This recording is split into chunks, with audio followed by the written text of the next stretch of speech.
Congratulations, you've just woken up in rural England, 1867. The air is crisp and darkness still clings to the land as you blink awake on a lumpy straw mattress. It's 4:30 in the morning and your day as a Victorian farmer has already begun. Good news, you've got one of the most important jobs in the British Empire, feeding a rapidly growing nation. Bad news, almost everything about your new life is going to test your limits in ways your modern body and mind aren't prepared for. Your cottage stands as a humble testament to Victorian rural life, a small 2-up, 2-down dwelling with 2 cramped rooms downstairs and 2 even smaller bedrooms upstairs. The windows rattle with the morning breeze and several panes have been patched with paper where the glass has cracked. The roof above leaks when it rains, which in England, is quite often. The floor beneath your feet isn't the polished hardwood or carpet you're used to. It's packed dirt, cold, and sometimes damp. Outside, frost glitters on the fields in the first hint of dawn light. You pull on rough woolen clothing that immediately begins to scratch against your skin. These aren't the soft, treated fabrics of your time. This wool is coarse, minimally processed, and designed for function rather than comfort. The shirt and trousers have been mended multiple times, patches upon patches, because clothing is expensive and not easily replaced. A small coal fire smoulders in the grate, providing barely enough warmth to take the edge off the morning chill. Your breath forms clouds in the air as you move about the cottage. The fire needs tending before anything else happens. Without it, there will be no breakfast, no hot water for washing, and no warmth to return to later. At least I can make a quick cup of coffee, you think to yourself. But wait, that's not an option. While the wealthy might enjoy coffee or tea with breakfast, you as a farm labourer likely make do with a thin porridge made from flour, a bit of butter, and water. The porridge sits heavy in your stomach, offering calories but little flavour or comfort. You might add a small cup of ale, yes, even at breakfast, because the water isn't always safe to drink, and the small beer provides both hydration and a few extra calories for the work ahead.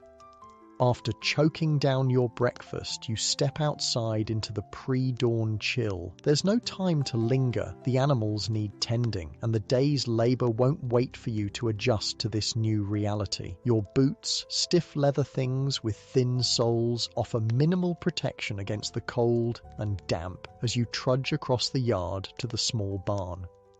The animals greet you with impatient sounds. The cow needs milking, the chickens need feeding, and the pig in its sty grunts for its morning meal. These aren't just farm animals, they're your lifeline. The cow's milk, the chicken's eggs, and eventually the meat from your pig will supplement the meagre wages you earn. Without these creatures, your family would likely go hungry during the lean months. The cow regards you with suspicious eyes as you approach with a 3-legged wooden stool and a metal pail. You've never milked a cow before, have you? It's not as simple as it looks. Your fingers, still stiff with cold, struggle to find the rhythm needed to coax the milk from the udder. The cow shifts impatiently, a hoof dangerously close to your vulnerable toes. After several frustrating minutes, you manage to extract enough milk to half fill the pail, a poor showing by Victorian standards, but a start. By now, the first true light of dawn has broken over the horizon, painting the landscape in shades of pink and gold. It would be beautiful if you had time to appreciate it, but the farm's work schedule waits for no one, and you're already behind. The farmer who employs you, for most labourers didn't own their own farms, expects you at the fields by 6:30 a.m. There, you'll join other workers for a long day of whatever seasonal task needs doing. In winter, that might mean threshing grain by hand in the barn, a repetitive and dusty job that will leave your arms aching and your lungs irritated. In spring, it's ploughing and sowing, pushing a heavy iron plough through soil that seems determined to resist your efforts. Summer brings the endless weeding and tending of crops, while autumn heralds the most intense work of all, the harvest, where every able body works from dawn until well after dusk to bring in the crops before rain can ruin them. Today, it's early spring, and that means preparing the soil for planting. The farmer meets you at the edge of the field, his gaze critical as he notes your late arrival. He's a tenant farmer, renting the land from a wealthy landowner, and the pressure to produce a good yield filters down to you in the form of long hours and demanding work. We're turning the south field today, he tells you, gesturing to a stretch of land that seems to extend to the horizon. Take a spade and get started on the far end. You look at the tool he's handed you, a heavy iron spade with a wooden handle worn smooth by years of use. This isn't the lightweight garden tool you might be familiar with. This is a serious implement designed for turning large areas of soil, and it weighs enough that your arms begin to protest the moment you lift it. The good news is that by the 1860s, horse-drawn ploughs were common on many farms, alleviating some of the most back-breaking labour. The bad news? Not all tasks can be done with a plough, and many farms still relied heavily on manual labour for a variety of jobs. Today, you're part of that manual labour force. You make your way to the far end of the field, each step a reminder of how unprepared your body is for this work. Modern life, with its cushioned shoes, ergonomic chairs, and general lack of physical demands, has not prepared you for the strain you're about to endure. The first plunge of the spade into the soil requires more force than you anticipated. The ground, still partly frozen from the winter chill, resists your efforts. You put your weight behind it, and finally the blade sinks in. One down, thousands more to go. Within an hour, blisters have formed on your hands. Despite the calluses the original owner of this body might have built up over years of similar work. By midday, those blisters have burst, leaving your palms raw and stinging. The sun climbs higher, but the spring air remains cool, a small mercy as sweat begins to soak your rough cotton shirt. There are no breaks, save for a brief pause at midday to consume a simple meal of bread and perhaps a bit of cheese or cold bacon if you're fortunate. Water comes from a shared jug passed among the workers, another shock to your modern sensibilities accustomed to individual water bottles and concerns about germs. As the day wears on, muscles you didn't know you had begin to scream in protest. Your lower back throbs, your shoulders burn, and your legs tremble with fatigue. But stopping isn't an option. Farm work in Victorian England wasn't measured by hours, but by daylight. You work until the job is done or until it's too dark to continue. Around you, the other labourers continue their work with the steady rhythm of those accustomed to such demands. Many have been doing this kind of labour since childhood, their bodies shaped by years of physical toil. Children as young as 6 or 7 would be expected to help on the farm, scaring birds away from newly planted fields, gathering stones, or helping with the harvest. By age 12, most would be working almost full adult days. You notice one of these children now, a boy of perhaps 10 carrying water to the workers. His clothes are patched and too small, his face smudged with dirt, but there's a resilience in his movements that speaks to his adaptation to this hard life. This isn't just the way of farming, it's the reality of Victorian childhood for many. The afternoon stretches endlessly before you. Your modern concept of time, governed by clocks and convenient divisions, dissolves into a continuous flow of labour marked only by the sun's position and the increasing protests of your body. There are no smartphones to check, no music to distract you, no podcasts to make the time pass more quickly. Just the repetitive motion of the spade, the resistance of the soil, and the growing certainty that you weren't built for this life. By late afternoon, when the sun begins its descent toward the horizon, you've covered perhaps half the area you were assigned. The farmer frowns at your progress, but says nothing. Words aren't necessary to convey his disappointment. The other workers will have to take up your slack, adding to their already considerable burden. As twilight approaches, you're finally allowed to set aside your tools and begin the trudge back to your cottage. Every step is an effort, your muscles trembling with exhaustion, your hands raw and bleeding in places. You've completed less than a full day's work by Victorian standards. and already you're more physically depleted than you've ever been in your modern life. Back at the cottage, there's no hot shower waiting to soothe your aching muscles. Instead, there might be a basin of cold water for a cursory wash of face and hands before the evening meal. Another simple affair of perhaps potatoes, cabbage, and if you're lucky, a small piece of salt pork or bacon. Meat was a luxury for farm labourers, often reserved for Sundays or special occasions. Your small vegetable garden and the animals you tend are crucial supplements to this diet. Without them, malnutrition would be a constant companion, as it was for many poor rural families. The physical demands of farm labour required substantial calories, but the wages rarely stretch far enough to provide adequate nutrition.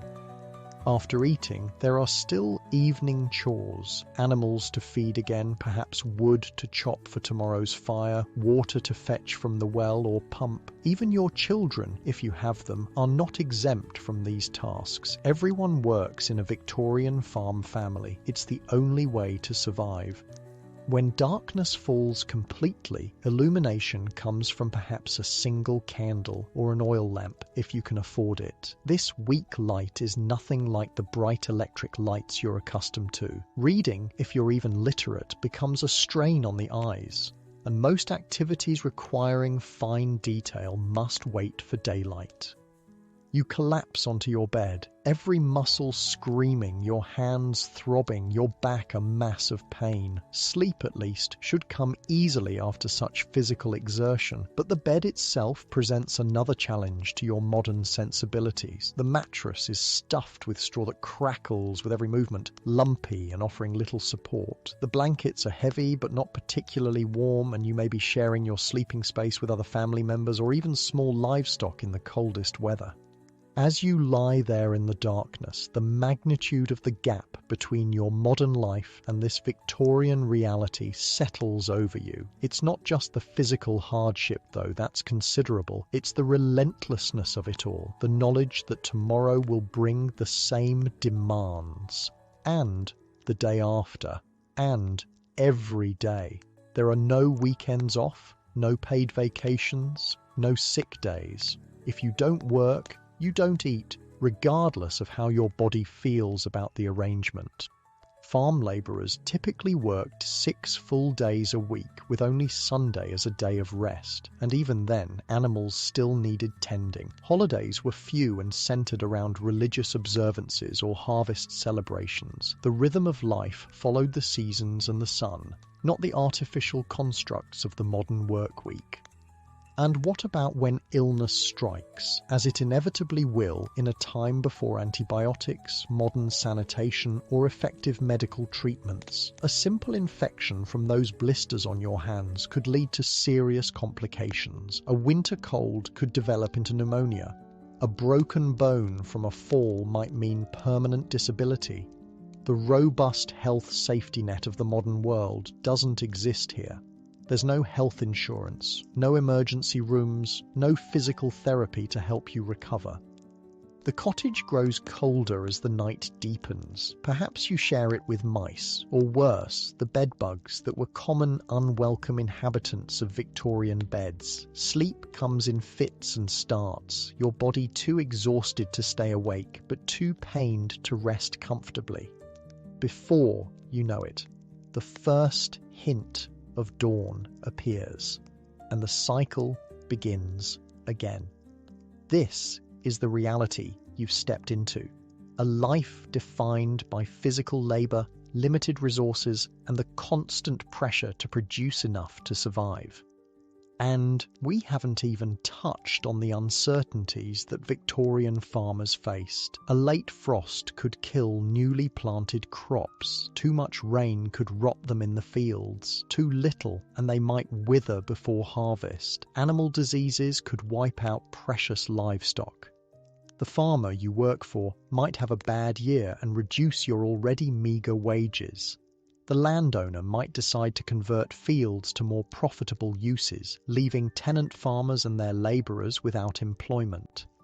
By the late Victorian period, agriculture was already in decline. Cheap imported grain from America and elsewhere undercut British farmers, driving many into bankruptcy. The enclosure of common lands had already pushed many rural people off land they had traditionally used for grazing animals or gathering food and fuel. Mechanization was beginning to reduce the need for manual labor on larger farms. The exodus from rural areas to cities, where factory work offered at least the possibility of the better wages, was well underway. Despite these challenges, farming remained the backbone of English society throughout the Victorian era. Without the labour of farmers and farm workers, the rapidly growing urban population would have starved, and the Industrial Revolution that transformed Britain might have faltered for lack of food to sustain its workforce. As you drift back to sleep for those few precious hours before dawn, consider this: the life you've just experienced was the reality for millions of people during the Victorian era. Their strength, resilience, and adaptability made possible the world we live in today. The comforts we take for granted, from abundant food to labour-saving devices to medical care, exist because generations before us endured hardships we can scarcely imagine. So why wouldn't you last a day as a Victorian farmer? It's not just about the physical demands, though those are formidable. It's about a fundamentally different relationship with work, time, comfort, and survival itself. Modern life has insulated us from many of the harsh realities our ancestors faced daily. We've lost the calluses, both literal and figurative, that made such a life endurable. And yet there's something to be said for the connection to the land, the seasons, and the direct results of one's labour that Victorian farming provided. In our modern world of abstraction and disconnection, where few of us produce anything tangible and many are separated from the natural world by layers of technology and urbanisation, perhaps there's something to be learned from this demanding but straightforward existence. Tomorrow, we'll explore more aspects of Victorian farm life, the changing seasons, the evolution of farming tools, and the social structures that defined rural communities. But for now, as your muscles ache in sympathy with your imagined Victorian self, remember that the hardships of the past have shaped the possibilities of the present. The cottage is quiet now, the fire reduced to glowing embers. Outside, the stars wheel overhead, the same stars that guided farmers for generations before electric lights dimmed their brilliance. In this moment, between wakefulness and dreams, the distance between then and now seems both vast and surprisingly small. A reminder that while the conditions of human life change dramatically across time, the core experiences of work, rest, struggle, and satisfaction remain deeply familiar. Sleep well, knowing that tomorrow, unlike your Victorian counterpart, you can wake to a world of choices and comforts unimaginable in the 1800s. The greatest luxury of all, the faint glow of morning sun filters through the small window of your cottage, marking the start of a new day in your Victorian farming life. As you stretch your aching limbs and feel the protest of muscles unaccustomed to yesterday's labour, the changing seasons of farm life stretch before you like an unending cycle of challenges and small victories. Spring on a Victorian farm brings with it both promise and peril. The good news is that the darkest, coldest days of winter are behind you, and the land is ready to burst into new life. The bad news? This season demands some of the most physically intensive work of the entire year. Preparing fields and sowing crops that won't yield their rewards for months to come. The rhythm of the agricultural year governs everything in rural Victorian England. Each season brings its own set of tasks, challenges, and small pleasures, all dictated by the weather and the natural cycles of growth and harvest. As you step outside, the morning air carries the earthy scent of soil warming under the spring sun. Today, like most days in early spring, will be devoted to the essential task of preparing the land for planting. But first, there are the animals to tend to, your daily companions in this Victorian farming life. In the small barn attached to your cottage, the cow lows softly, udder full and ready for the morning milking. Victorian farmers, you're learning, maintain a close relationship with their livestock. These animals aren't just sources of food and income, but often treated almost as extended family members. Each has a name and personality well known to their keepers. Your cow, Daisy, is more patient with your clumsy milking attempts this morning. Your hands, raw from yesterday's blisters, struggle with the task, but you're beginning to find the rhythm that makes the milk flow more easily into the pail. The sound of milk hitting the metal creates a gentle, musical pinging that marks the start of every farming day. Once the milking is complete, you strain the liquid through a clean cloth to remove any debris. Cleanliness is taken seriously even in this age before germ theory is widely understood. Some of the milk will be set aside to allow the cream to rise for butter making, a task typically done by women and older children in the household. The rest might go to nearby houses if you have enough to spare, providing a small but crucial addition to your income.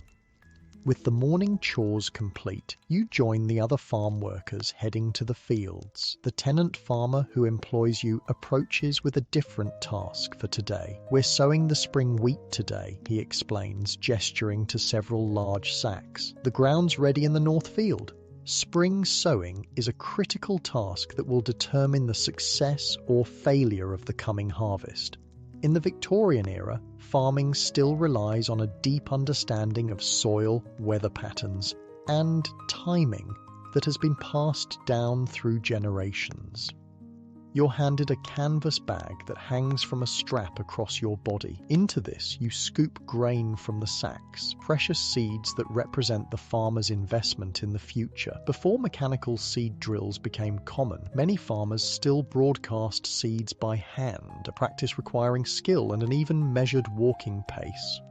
"Watch Thomas," the farmer suggests, pointing to an older worker who is already moving across the field with practiced steps. Thomas reaches into his bag, grasps a handful of seeds, and with a sweeping motion of his arm, casts them in a perfect arc across the soil. His movements are rhythmic, almost graceful. Step, reach, throw, step, reach, throw, covering ground with remarkable consistency. Your first attempts are less successful. Seeds clump in some spots and leave bare patches in others. Thomas pauses his work to give advice. "Keep your pace steady," he suggests, "and let your arm follow the same path each time. It takes practice, but your body will learn the memory of it." By midday, your arm aches from the repetitive motion, but you've begun to find the rhythm Thomas described.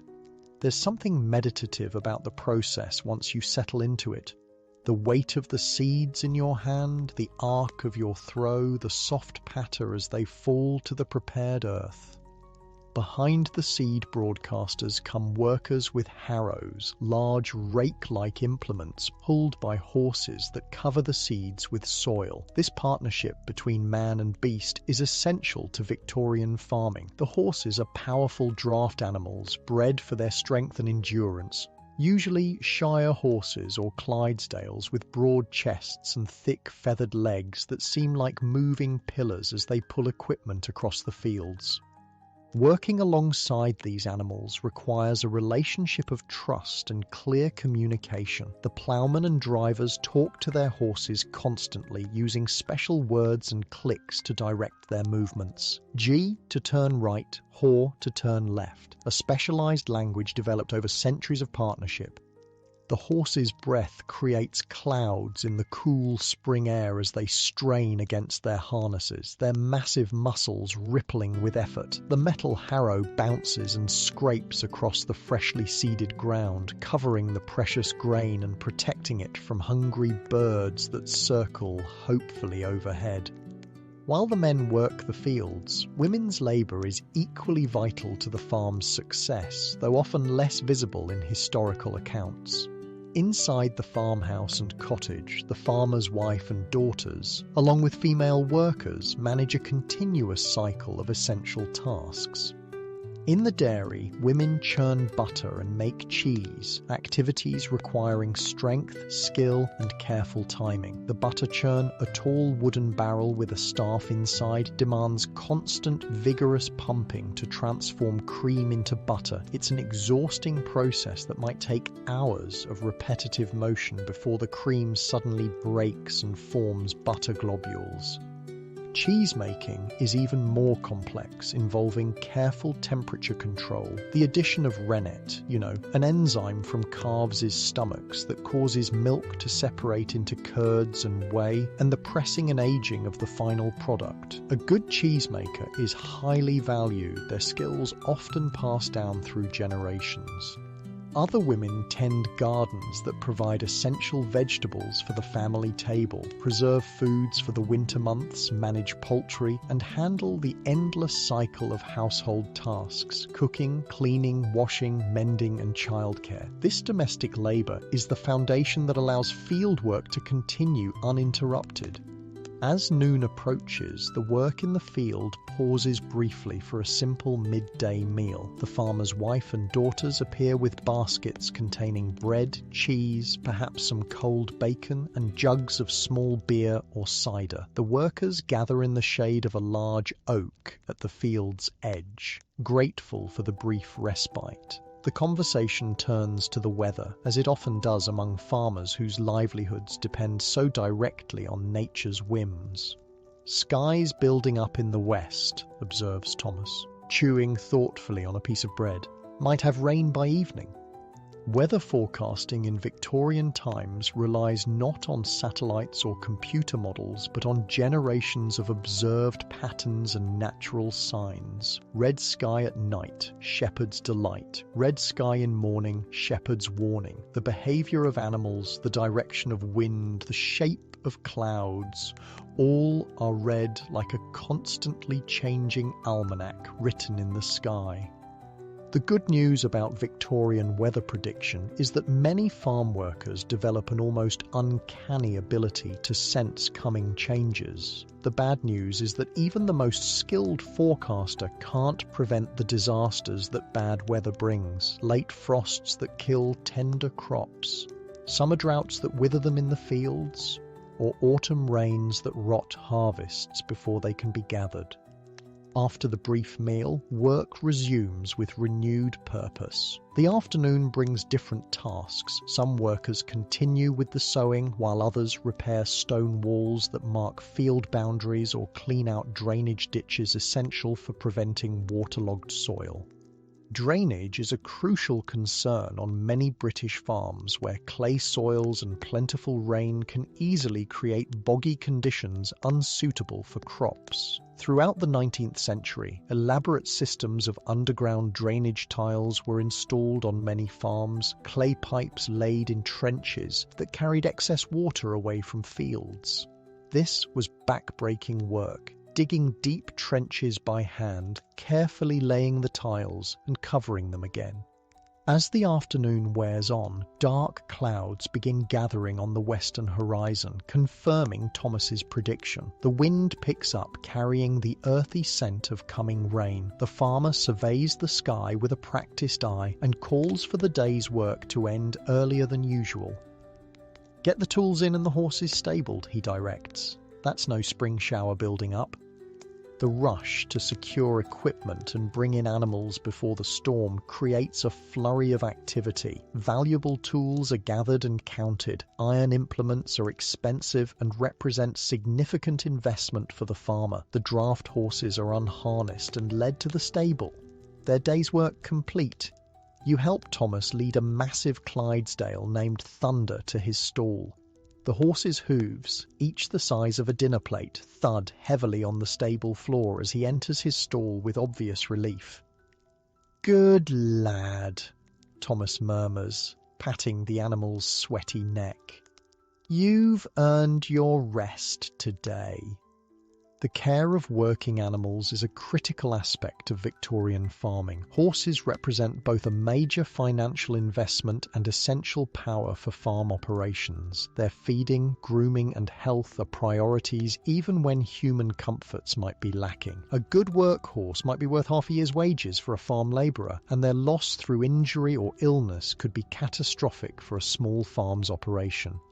As you help Thomas feed and water the horses, he shares knowledge gained through decades of farm work. Always check their feet after a day's work, he advises, demonstrating how to lift and examine each massive hoof for stones or injuries. And watch how they're breathing. First sign of trouble often shows there. The stable's warm, musky atmosphere creates a cozy shelter as the first heavy raindrops begin to fall outside. The sound quickly intensifies from scattered drops to a steady drumming on the roof. Through the open stable door, you watch sheets of rain sweep across the newly sown fields. Good timing, Thomas nods with satisfaction. Rain'll help the seeds settle in nice. Even adverse weather has its place in the farming cycle when it comes at the right moment. By the time you make the dash from the stable to your cottage, you're soaked through. The rain is cold, driving hard against your face and finding every gap in your clothing. Inside the cottage, your family has been preparing for the evening. A fire burns in the grate, and the smell of something cooking offers welcome after the day's labour. Victorian farm dinners are simple affairs, often based around root vegetables like potatoes and carrots that store well, supplemented with whatever is seasonally available. In spring, early greens might appear, dandelion leaves, nettles, and other foraged plants that provide welcome, fresh nutrients after winter's limited diet. Meat remains a luxury, appearing perhaps once or twice a week in small portions. As you eat, you consider how farming changes from season to season. Spring's work is all about preparation and planting, with rewards that won't be realised for months. Summer brings its own challenges, the constant battle against weeds that threaten to choke crops. The care of growing animals, and the critical hay harvest that will provide winter feed for livestock. Haymaking is one of the most weather-dependent tasks in the farming year. The grass must be cut when mature, but before it loses its nutritional value, then dried thoroughly before being stored. Too much rain during this process can ruin the crop, causing it to rot rather than dry. The entire farm community often comes together for this critical harvest, with all hands employed in cutting, turning, gathering, and stacking the hay. Autumn brings the cereal harvests, wheat, barley, oats, the culmination of the year's work and the time when a farm's success or failure is truly determined. The wheat you helped sow today won't be harvested until late summer or early autumn, months of growth and vulnerability to weather, pests, and disease still ahead. Winter, which you've just emerged from, is a time of maintenance rather than growth, repairing tools and buildings, caring for livestock, and processing preserved foods that must sustain both humans and animals until spring returns. It's also the season when farm workers are most vulnerable to unemployment, as fewer hands are needed for winter tasks. The rain continues to drum on the cottage roof as evening deepens into night. There's a comfort to being inside while the storm rages, though the roof leaks in several places, requiring strategically placed buckets to catch the drips. Your damp clothes hang near the fire to dry, ready for tomorrow's work. Before sleep claims you, there's one more important task: checking on the animals one last time. Bundling up against the rain, you make a quick dash to the small barn where your cow and chickens are housed. All seems well. The animals settled in their dry shelter, untroubled by the storm. This constant care of livestock is a defining feature of farm life. Animals can't be neglected regardless of weather or human convenience. Their feeding, watering, and well-being must be tended to multiple times daily, creating a rhythm that structures the farmer's life around their needs. The next morning dawns clear and fresh, the world washed clean by the night's rain. The air carries the scent of damp earth and growing things, spring asserting itself more confidently after the shower. In the fields, puddles reflect the blue sky, but the ground has absorbed most of the rainfall, a good sign for the newly planted seeds. Today's task is different. The farmer directs you to help with the potato planting, another crucial spring activity. Potatoes became increasingly important in Victorian agriculture, providing a nutritious and filling crop that yielded more food per acre than grain. For farm labourers and their families, potatoes often formed the bulk of the diet, their versatility and storing ability making them invaluable. The planting process involves teamwork. One person digs trenches with a special plough, while others follow behind, dropping seed potatoes at regular intervals. A third group then covers the potatoes with soil, creating the raised ridges characteristic of potato fields. It's precise work, requiring attention to spacing and depth. Plant the potatoes too close and they'll compete for nutrients and space. Too far apart wastes valuable land. Too shallow and they might be damaged by light or frost. Too deep and they struggle to emerge. As you work, Thomas shares more of his farming wisdom. Mind you don't plant before Good Friday, he advises seriously. Brings bad luck to the crop. This mixture of practical knowledge and superstition is common in Victorian farming communities where Christian traditions, ancient folk beliefs, and generations of observed patterns blend into a complex guide for agricultural practice. Some beliefs have practical origins. Planting after Good Friday does indeed usually avoid the worst spring frost, while others are purely superstitious but followed just as faithfully. The work continues until midday, your back aching from the constant bending. Victorian farming tools, while improving throughout the 19th century, still required significant physical effort from their users. The Industrial Revolution that transformed manufacturing was slower to reach agriculture, particularly on smaller farms where expensive machinery wasn't economically viable.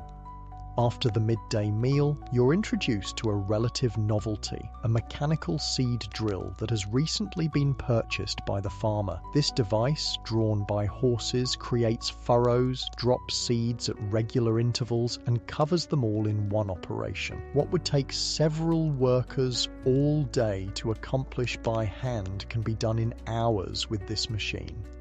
Future of farming, that is, Thomas comments, though his tone suggests mixed feelings about the innovation. For farm workers, such machinery brings efficiency, but also the threat of reduced employment. A single machine operated by one man might replace several labourers, a concern in communities where alternative employment is scarce. By the 1860s, various machines were transforming aspects of farming. Mechanical reapers for harvesting grain, threshing machines that separated grain from stalks far faster than hand flailing, and steam-powered equipment that began to replace horsepower on larger farms. Yet, adoption was uneven, with many smaller farms continuing to use traditional methods well into the late 19th century. As afternoon turns toward evening, the physical toll of consecutive days of farm labour becomes increasingly apparent. Your modern body, unused to such sustained exertion, protests with every movement. Muscles you didn't know existed ache deeply, and your hands, despite developing calluses, remain tender and sore. Victorian farm workers developed physical conditioning that modern people can scarcely imagine. Years of manual labour from childhood created bodies adapted to specific tasks. Broad shoulders and strong backs for ploughing, nimble fingers for detailed tasks like shearing or milking, endurance that allowed for 12-hour workdays throughout the growing season. The good news is that your body would eventually adapt to these demands if you remained in this time. The bad news is that such adaptation often came at a cost. Joint problems, early arthritis, and other physical ailments that frequently plagued agricultural workers as they aged. The medical realities of Victorian rural life present another stark contrast to modern expectations. Minor injuries that today would warrant little concern, cuts, sprains, or broken bones, could be debilitating or even life-threatening in a time before antibiotics and modern medical procedures. Farm accidents were common and often serious. Horses could kick or trample, machinery could catch clothing or limbs, tools could slip with devastating consequences. Even without accidents, the cumulative damage of hard physical labor took its toll over time, aging workers prematurely. When illness struck, treatment options were limited. Country doctors, if available at all, had few effective medicines and limited diagnostic tools. Many rural families relied primarily on traditional remedies, herbal preparations, poultices, and treatments passed down through generations, some effective, others merely traditional with little medical value. The evening brings another aspect of Victorian farm life, the social connections that bound rural communities together. As you finish the day's work, one of the other labourers mentions that the blacksmith's forge will be open late tonight, with several farmers gathering there. The village blacksmith represents a crucial support for agricultural communities. Not only does he create and repair essential metal tools and implements, but his forge often serves as an informal gathering place where news is exchanged, deals are made, and community bonds are strengthened. The blacksmith's shop glows with orange light as you approach, the rhythmic clanging of hammer on anvil audible from a distance. Inside, the heat from the forge creates a welcome warmth against the cool spring evening. Several local farmers and workers have already gathered, perched on makeshift seats or leaning against walls as they talk.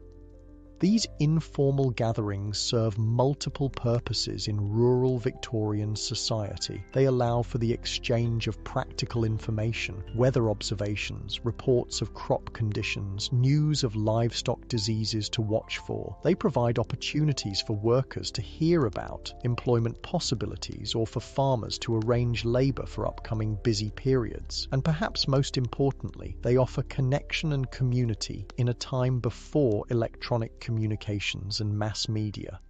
The conversations you overhear touch on local concerns, a neighbouring farmer's difficulties after a poor harvest the previous year, speculation about market prices for the coming season, discussion of new farming techniques being tried on a large estate several miles away. Politics enters the conversation occasionally, particularly concerns about cheap grain imports from America that are increasingly threatening British farmers' livelihoods. This economic pressure is beginning to transform British agriculture during the Victorian period. The repeal of the Corn Laws in 1846 removed tariff protections for British grain, opening markets to foreign competition. As transportation improved, particularly with steamships crossing the Atlantic, American grain produced on vast mechanized farms began flooding British markets at prices local farmers couldn't match. The result is a gradual but profound shift in British farming practices. Many farmers are moving away from grain production toward livestock raising and dairy farming, areas where foreign competition is less severe. Others are adopting new methods and technologies in attempts to improve efficiency and reduce costs. As the evening progresses, the blacksmith finishes repairing a broken ploughshare, the metal hissing as he plunges it into water to cool. The conversation shifts to lighter topics, a recounting of the local cricket team's recent match, cricket being increasingly popular even in rural areas, plans for the upcoming May Day celebrations, gentle teasing between long-time friends. You notice how dialect and local expressions colour the speech around you. Victorian rural communities often maintained distinctive local vocabularies, particularly for farming implements and practices. What might be called one thing in Kent could have an entirely different name in Yorkshire, reflecting the relative isolation of communities before modern transportation and communication networks homogenised language. The night grows late, and people begin drifting homeward, knowing dawn will bring another early start. You make your way back to your cottage under a sky brilliant with stars, another aspect of Victorian life notably different from modern experience. Without electric lighting creating light pollution, the night sky in rural areas displayed astronomical features now visible only in the most remote locations. At the cottage, preparations for sleep are simple, washing up with water from a basin, changing into night clothes that double as undergarments, banking the fire to maintain some warmth through the night. The rhythm of the farming day, early to rise, work with the daylight, early to bed, follows patterns established by the fundamental needs of agricultural life rather than arbitrary modern schedules. As you settle onto the straw mattress, your body's fatigue quickly overcomes the discomfort of the bed. Through the small window, moonlight casts soft shadows across the room. The only sounds are the occasional lowing of cattle in nearby fields, the soft murmur of wind in trees, the distant hooting of an owl hunting across moonlit meadows. This sensory landscape of Victorian rural nights, the darkness broken only by moon, stars and perhaps distant lantern light, the naturalness of sounds uninterrupted by engines or electronic devices, the earthy smells of soil, animals and growing things creates an environment profoundly different from modern nights with their artificial light, manufactured sounds and distance from natural processes. Sleep comes quickly, your dreams filled with the images and sensations of this new reality, the weight of iron tools in your hands, the smell of freshly turned earth, the rhythmic movement of horses across fields, the texture of seeds flowing through your fingers as you cast them into furrows that will, with time and favourable weather, yield the sustenance upon which this society depends. Morning arrives with the first light of dawn and the crowing of roosters. Another day of Victorian farm life begins, a day that might bring potato planting or fence mending, animal tending or building repair, all part of the endless cycle of tasks required to maintain the farm's productivity. As spring advances into early summer, you witness the results of earlier labours beginning to show, tender green shoots emerging in the wheat fields, potato plants pushing through the soil in neat rows, fruit trees in the small orchard behind the farmhouse covered in blossoms that promise autumn bounty.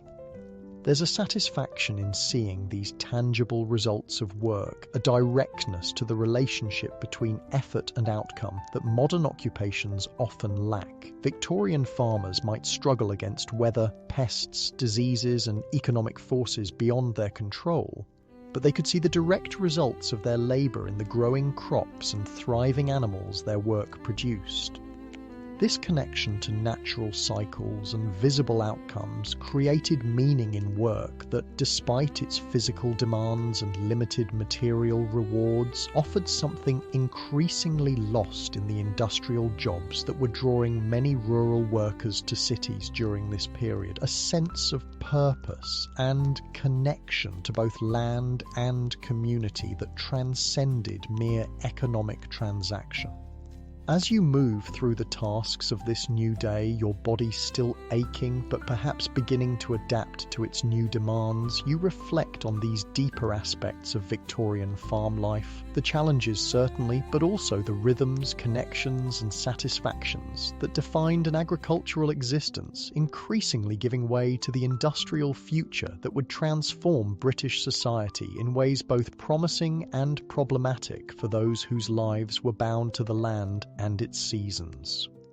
The warm sun of early summer bathes the farmland in golden light as you step outside your cottage. Several weeks have passed since your arrival in Victorian farming life, and the landscape has transformed with the advancing season. The wheat fields that were bare soil when you helped with the sowing now wave with knee-high green stalks. The vegetable garden beside your cottage flourishes with rows of peas climbing their supports, potato plants spreading their leaves, and cabbages forming tight heads amid the rich soil. Your body, too, has begun a transformation of sorts. The blisters on your hands have hardened into calluses, providing some protection against the constant friction of tools and ropes. Muscles that initially screamed in protest at each day's labour now accept their fate more quietly. Though the work remains demanding beyond anything in your modern experience, you've developed what Victorian farmers call condition, the lean, sinewy strength built through consistent physical labour rather than deliberate exercise. Today brings a new and essential summer task: haymaking. The sweet smell of mown grass drifts across the farm as you approach the meadow where work is already underway. Haymaking is critical to Victorian farming success, as the dried grass will feed livestock through the winter months, when fresh grazing is unavailable. It's also one of the most weather-dependent and communal activities of the farming year. "We've got 3 good days of sunshine ahead," the farmer announces with evident satisfaction. Perfect timing for the hay harvest. This fortune with the weather is crucial, as the cut grass must dry thoroughly before being stored. Hay gathered while still damp can heat up in storage, sometimes enough to cause spontaneous combustion that could destroy barns and even claim lives. Many a Victorian farmer lost everything to such fires, turning the year's good fortune to disaster in a single night.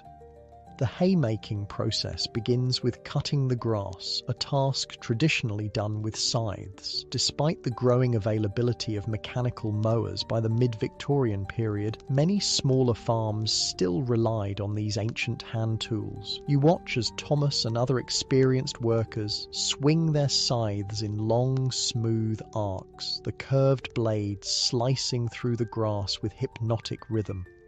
Scything is an art that takes years to master. The mower must maintain the proper angle of the blade, the right arc of the swing, and a steady forward pace, all while keeping the blade sharp enough to cut cleanly rather than tear the grass. A good mower moves with an almost dance-like quality, using the whole body rather than just arm strength to power the blade. "Would you like to try?" Thomas asks, noticing your observation. He offers his scythe, showing you how to grip the wooden handles, the nibs or snaths, positioned along the curved wooden shaft. Your first attempts are clumsy, the blade catching in the ground or skimming over the top of the grass without cutting it. "Keep your body turning smoothly," Thomas advises, demonstrating the gentle twisting motion that provides power to the swing, "and let the blade do the work. Don't force it." After several frustrating attempts, you begin to find the rhythm, experiencing brief moments when everything aligns and the blade slices cleanly through a swath of grass. It's satisfying in a profound way, this direct connection between your body's movement and the transformation of the landscape, unmediated by engines or electronics. While the men cut the grass, women and children spread it out with wooden rakes and pitchforks to dry evenly in the sun. This turning of the hay happens several times a day, exposing wet undersides to the sun's warmth. The entire process requires good weather for at least 2 or 3 consecutive days, a blessing not always granted in England's changeable climate. The meadow becomes a hub of activity, with workers of all ages participating in this critical harvest. Young children too small for heavier tasks run errands, carry water, or chase away birds that might be attracted to insects disturbed by the cutting. Older children turn hay alongside adults, learning skills they'll need throughout their farming lives. This intergenerational work environment characterises much of Victorian rural life. Rather than being segregated by age as in modern schools and workplaces, communities functioned as unified bodies where each person contributed according to their ability from a young age. Children as young as 6 or 7 had meaningful roles in farm work, gradually taking on more responsibility as they grew. The good news about this system was the direct transmission of skills and knowledge from one generation to the next, creating deep competence in agricultural practices. The bad news was the limited formal education available to farm children, many of whom attended school sporadically, if at all. Their education subordinated to the immediate needs of farm work. By the mid-Victorian period, efforts to improve rural education were underway. The Education Act of 1870 established a framework for schooling children aged 5 to 13, though it wasn't until the early 20th century that education truly became universal and compulsory. During your time in the 1860s, many farm children still received only the basics of literacy and numeracy before full-time work claimed them. As noon approaches, the farmer's wife and daughters appear at the meadow's edge with baskets and jugs, the midday meal for the haymakers. Haymaking days traditionally feature better than usual food, recognition of the intensive work being performed. Instead of the usual bread and cheese, there might be cold meat, pies, or even cake alongside the ever-present cider or small beer. The meal is taken in the shade of hedgerows or trees at the field's edge, workers sprawled on the sweet-smelling cut grass as they eat. Conversation flows easily, the shared labour creating camaraderie across the usual social divisions. Even the farmer himself might join the workers for this meal rather than eating separately, the urgent communal work of the harvest temporarily bridging class distinctions. After the brief respite, work resumes with increased urgency. The afternoon sun is hot, and you feel sweat soaking through your shirt as you help turn partially dried hay with a wooden rake. The physical demands are considerable, but there's a festive quality to haymaking not present in solitary tasks. The shared labour, the knowledge that everyone's contribution matters to the final outcome, the satisfaction of seeing the meadow gradually transform as neatly turned rows of drying hay replace the standing grass. By late afternoon, Thomas announces that the hay turned earliest in the day is ready for gathering into haycocks, small conical piles that protect the hay from dew while allowing continued drying. You learn to gather armfuls of hay and arrange them with the stems pointing outward and downward, creating structures that will shed rain if unexpected showers come during the night. The haycocks dot the field like small golden tents as the day's work concludes. Tomorrow, if the weather holds, the process of turning and drying will continue, with the earliest cut hay possibly ready for storage by day's end. As you walk back toward your cottage in the evening light, your body aching but satisfied with the day's accomplishments, you notice activity at a neighbouring farm. A horse-drawn wagon loaded with various goods is pulling away, and several people stand talking in the yard. That's the travelling peddler, Thomas explains, following your gaze. Comes through every few weeks with goods from town, brings news too, and sometimes letters for those who have family away. In the days before rural mail delivery, village shops, and easy transportation to towns, these travelling salesmen provided vital connections between isolated farms and the wider world. They carried everything from needles and thread to cloth, simple medicines, small tools, and luxury items like sugar or spices that weren't produced locally. Beyond the goods they sold, peddlers served as informal news networks carrying stories and information between communities. In an age before telephones, radio, or television, these human connections were essential channels for learning about events beyond one's immediate surroundings. He'll likely be at the village tomorrow, Thomas continues. Market day. The weekly market in the nearest village or small town was another crucial institution in Victorian rural life. For many farm families, market day provided the only regular opportunity to sell surplus produce, purchase necessities, and connect with the community beyond their immediate neighbours. The next morning, having completed your essential chores at dawn, you're granted permission to visit the village market. It's a 3-mile walk along lanes bordered by hedgerows, white with hawthorn blossoms, the air sweet with their scent and alive with insects buzzing between flowers. Approaching the village, you hear the market before seeing it, a cacophony of human voices, animal sounds, and general commotion that marks this important weekly gathering. The village centre has transformed from its usual quiet state into a bustling hub of commerce and social activity.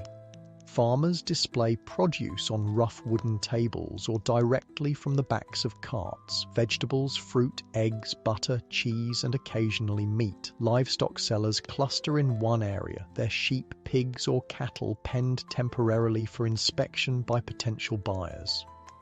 Craftspeople offer practical items like baskets, pottery, or wooden implements needed for farm and household tasks. The transactions you observe rely less on currency than you might expect. While coins do change hands for some purchases, many exchanges involve direct bartering. Eggs traded for a length of cloth, labor promised in exchange for tools, surplus vegetables swapped for preserves or other foods one's own farm doesn't produce. This informal economy functions alongside the more formal cash transactions, creating a resilient system that allows community members to meet their needs even when money is scarce. It relies on direct relationships and trust built over years of interaction, very different from the anonymous transactions of modern commerce. Beyond its economic function, market day serves crucial social purposes. Farm families who might go days without seeing anyone outside their immediate household use this opportunity to exchange news, arrange future cooperative work, discuss common problems, seek advice, and maintain the community bonds essential to rural survival.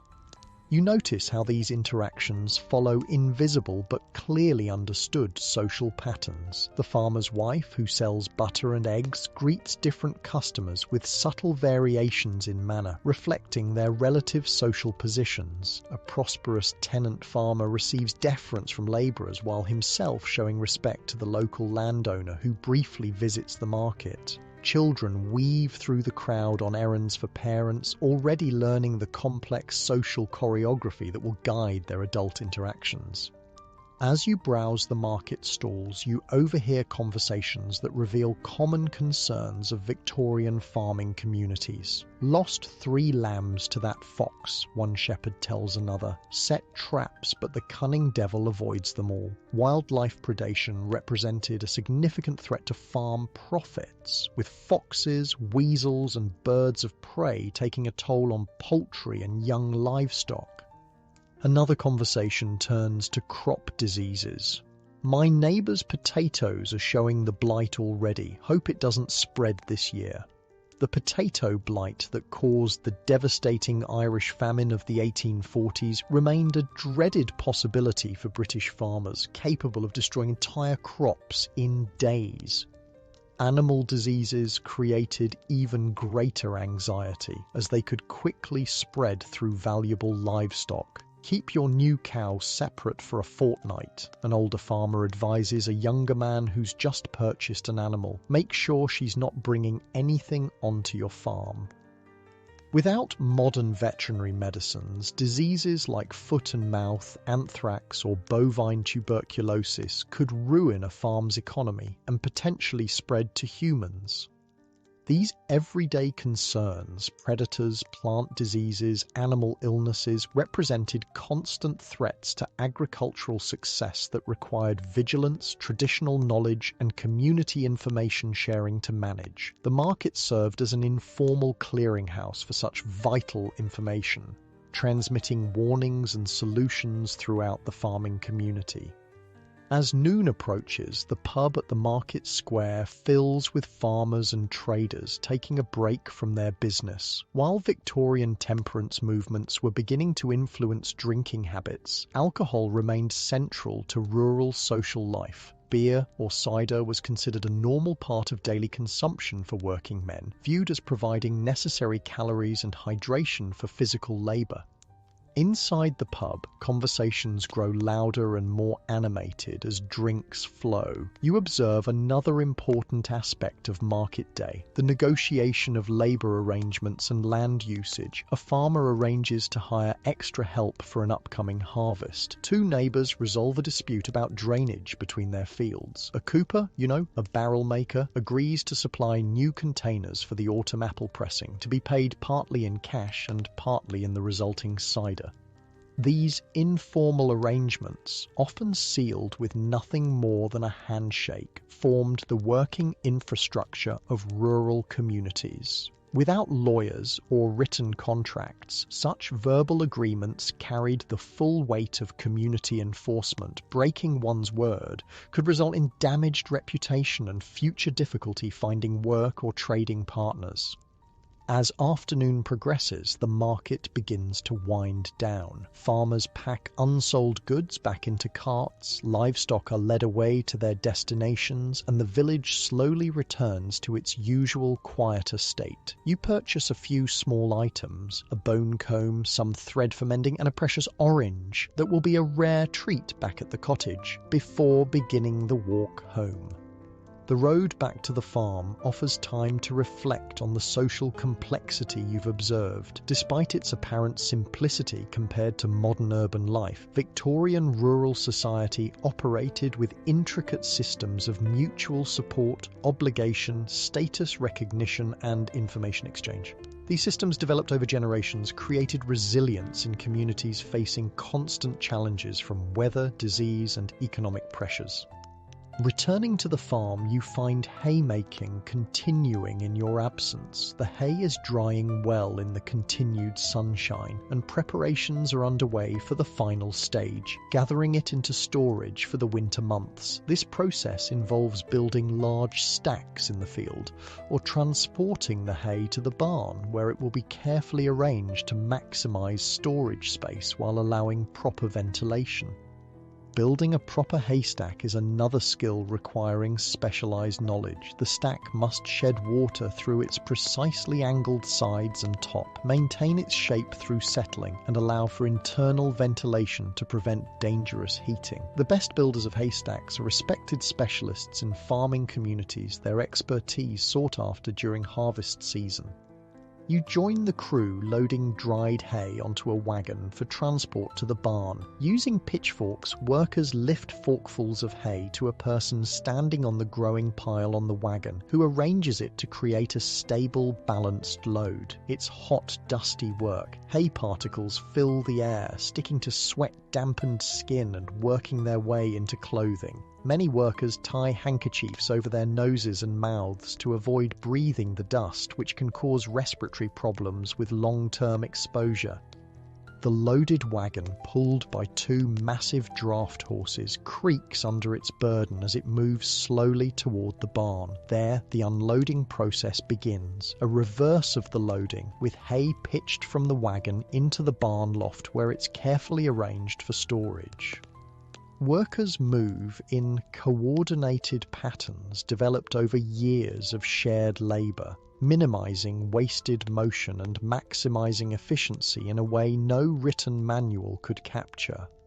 As the golden evening light slants across the farmyard, the day's final wagon load is secured in the barn. The satisfaction of completed work is palpable among the crew. This hay represents security against winter hunger for the farm's animals, which in turn means security for the humans who depend on them. Later, as you wash away the day's dust and sweat with water from a basin in your cottage, you reflect on another crucial aspect of Victorian farming, its vulnerability to forces beyond human control. Despite all the skill, knowledge, and labor invested in agricultural production, success or failure ultimately depended on factors farmers could influence but never fully master. Weather represented the most immediate and visible of these factors. A late spring frost could kill fruit blossoms, eliminating a year's potential harvest in a single night. Summer drought could wither crops in the fields. Excessive rain could rot harvests before they could be gathered. Hail could flatten standing grain in minutes. Early winter storms could kill livestock caught in the open. Against these threats, Victorian farmers had developed systems of weather prediction based on centuries of observation. Cloud patterns, wind direction, animal behavior, and other natural signs were read like texts by experienced farm workers. These traditional methods had value but remained imperfect, leaving farmers constantly vulnerable to unexpected weather events. Market forces created another layer of uncertainty. The price a farmer might receive for crops or livestock fluctuated based on factors far beyond local control. Harvests in other regions, import policies, transportation costs, urban demand, and broader economic conditions all influenced farm income in ways difficult to predict or manage from the isolated position of a rural producer. During the Victorian period, these economic pressures intensified as agriculture became increasingly commercialised and integrated into national and international markets. The railway network that expanded rapidly across Britain during the mid-19th century brought benefits in terms of access to markets, but also exposed local producers to competition from distant sources, particularly as shipping improved and grain from North America and meat from Australia became available in British markets. The introduction of new technologies created both opportunities and challenges for Victorian farmers. Mechanical reapers, threshers, seed drills, and other innovations increased efficiency but required capital investment beyond the means of many smaller farms. Those who could afford the new machinery gained competitive advantages, while others struggled to maintain traditional methods in an increasingly mechanized agricultural economy. These overlapping vulnerabilities to weather, market forces, technological change, and myriad other factors created a context of persistent uncertainty for Victorian farming communities. In response, they developed intricate social support systems, from informal labour sharing to more structured arrangements like friendly societies that provided basic insurance against illness or funeral costs. As darkness falls outside your cottage window, the farm grows quiet except for occasional animal sounds. Another day of Victorian agricultural life concludes, one small piece in the ancient cycle of growth, harvest, and renewal that has shaped human experience since the earliest settlements. You've begun to understand, in your body and mind, something of what it meant to live within this cycle as a Victorian farmer. The physical demands, the specialised knowledge, the social interconnections, the seasonal rhythms, and the constant negotiation with forces beyond human control. This understanding, gained through direct experience rather than abstract learning, offers insight into a world increasingly remote from modern life yet foundational to the society we've inherited. Sleep comes quickly after the day's exertions, your dreams filled with the sensory richness of this Victorian rural existence. The smell of fresh-cut hay, the texture of soil between your fingers, the sound of scythes slicing through grass, the taste of simple food made satisfying by honest hunger, the sight of stars wheeling above fields your labour has helped to cultivate.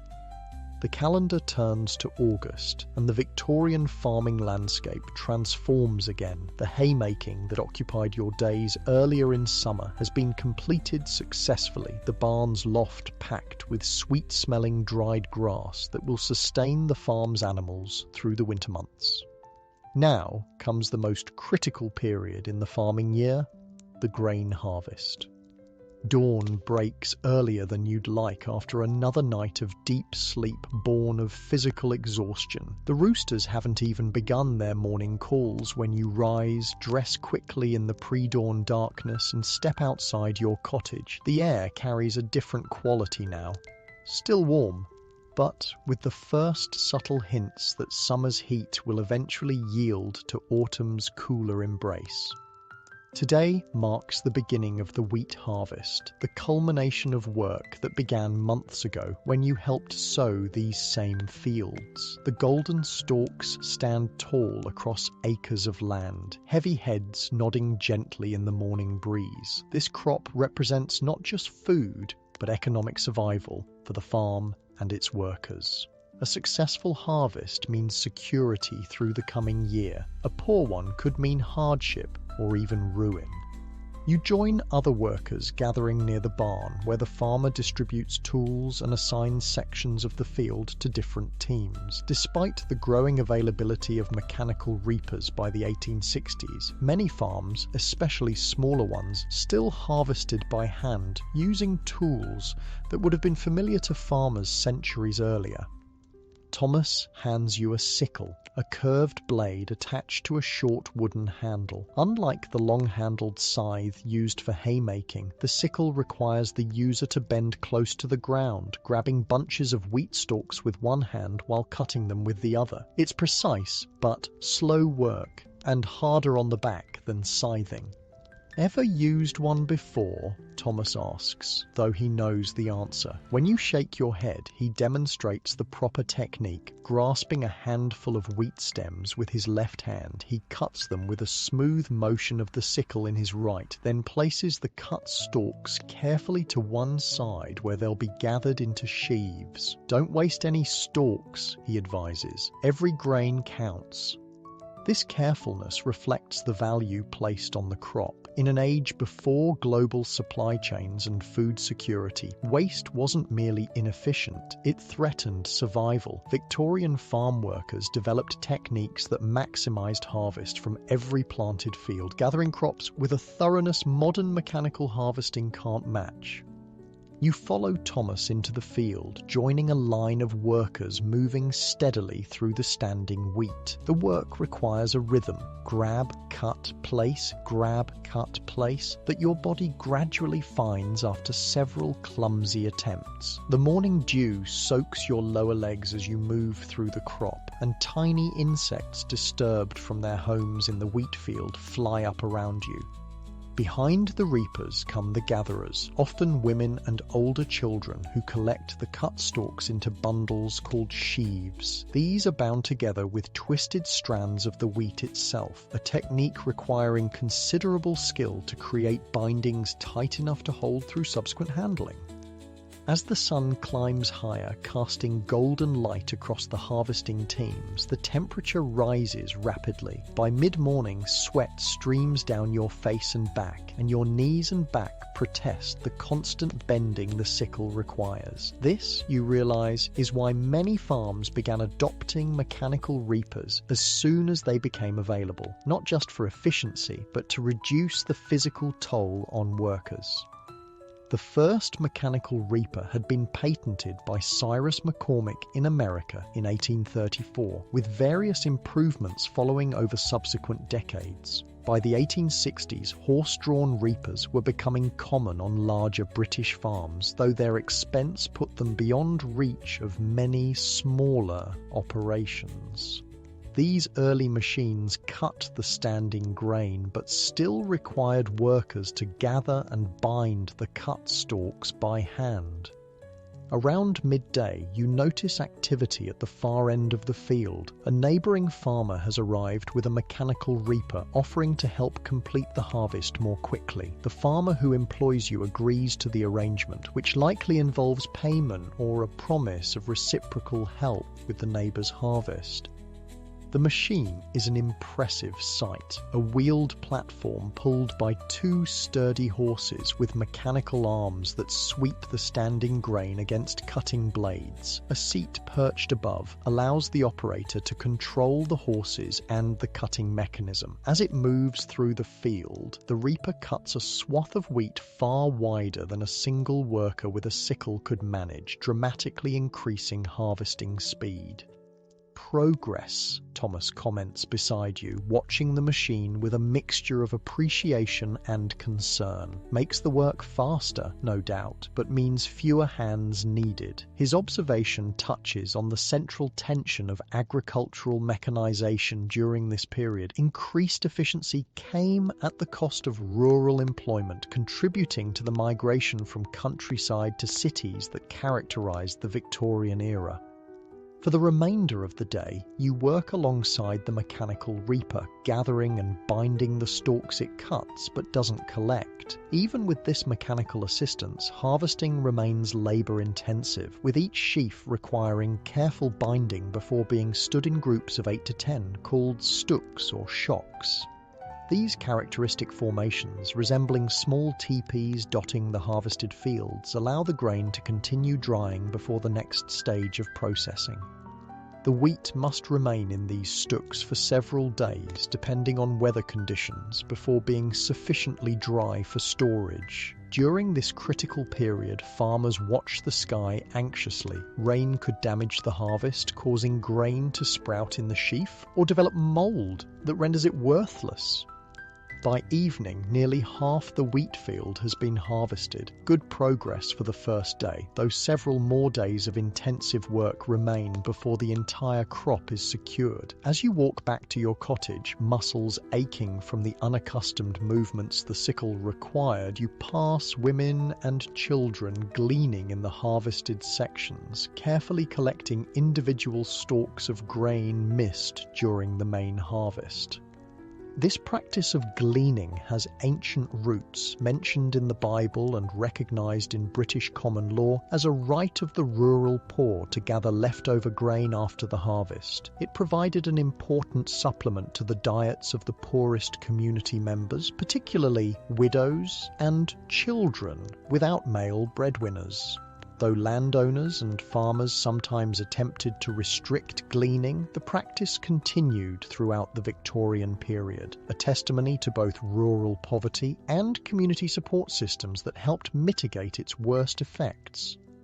The next morning brings another aspect of harvest, the communal meal. The farmer's wife and daughters, assisted by other women from neighbouring farms, have prepared food for all the harvest workers. This tradition of the harvest feast acknowledged the critical nature of the work and the need to maintain workers' strength through the most demanding period of the agricultural year. The midday meal is served in the shade of a large oak at the field's edge. Bread, cheese, cold meats, pies, vegetables from the kitchen garden, and copious quantities of beer or cider. Unlike the usual daily fare, harvest meals often included meat and special dishes reserved for this important occasion. The quality and abundance of the harvest feast reflected not just practical needs, but the symbolic importance of harvest as a community event, rather than merely an economic activity. As you eat alongside the other workers, conversations flow about harvests past and present. "Remember the summer of '53?" an older worker asks. "Rain for 3 weeks straight during wheat harvest, lost half the crop to sprouting." Others nod, recalling this agricultural disaster that affected many farms in the region. "And the dry summer 2 years back," another adds. "Wheat hardly worth cutting, the yield was so poor." These shared memories of good and bad harvests form part of the community's collective knowledge, creating a perspective that extends beyond individual experience to encompass decades of agricultural cycles.